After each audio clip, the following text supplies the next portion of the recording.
Siva sir எங்க sir யாரு? Sir வணக்கம். இப்பெல்லாம் ஹீரோக்கள் கார் வாங்கி கொடுக்கறது, வீடு வாங்கி கொடுக்கறது, தொலைஞ்சு போன 15 பவுனை வாங்கி கொடுக்கறது கூட இருக்கு. இந்த படம் ஹிட் ஆனா ஒருவேளை நீங்க பண்ணுவீங்களா சார்? நீங்க ஃபர்ஸ்ட் எப்படி ஆரம்பிச்சீங்க? வள்ளல்னு சொன்னேன். அதை நான் பண்ணும்போது உங்ககிட்ட தான் சொன்னேன். நீங்க வெளியில சொல்லவே கூடாதுன்னு தானே சொன்னேன். நீங்களே சொல்லலாமா? ஓகே. அதனால நம்ம பண்றது வெளியில தெரியாம தான் இருக்கும். அண்ட் அர்ஜுனுக்கு தெரியும் அது என்ன அப்படின்னு. வாழ்த்துக்கள் சார். இல்லை நீங்கள் கேட்டது என்னோட அவர் ரொம்ப ஹாப்பி. என்னன்னா இப்போ இங்கே ஒரு 15,000 இங்கே ஒரு 15,000 அந்த மாதிரி பிளான் பண்ணிருக்காரு. இல்லை ப்ரொடியூசர் எந்த அளவுக்கு உஷார் பாருங்க. 13 வருஷத்துக்கு முன்னாடி தங்க எந்த வேலை இருந்தால் அதை போட்டு வாங்கி கொடுத்துடலாம் சார் அப்படின்றாரு. ஒரு ஃபங்க்ஷனில் ஒரு நடிகரை பற்றி சூப்பர் ஸ்டார்னு சொன்னதுக்கு பெரிய சர்ச்சை ஆகிடுச்சு. உங்களை வந்து அகில உலக சூப்பர் ஸ்டார்னு சொல்கிறாங்க, ஆனால் எந்த சர்ச்சையும் வர மாட்டேங்குது.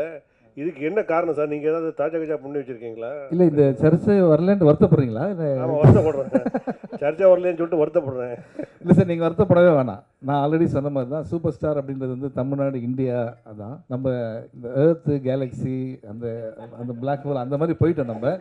ஸோ அதனால் வந்து நம்ம வந்து அகில உலக சூப்பர் ஸ்டார் ஒரே ஒருத்தர் தான் ரவுண்டில் ரேஸில் ஓடிட்டுருக்காரு. அவர் தான் லாஸ்ட்டு, அவர் தான் ஃபஸ்ட்டு. இனிமேல் இன்னொருத்தர் வரவே முடியாது. ஓகேங்களா? வாழ்த்துக்கள் சார். Thank you sir. தேங்க்யூ.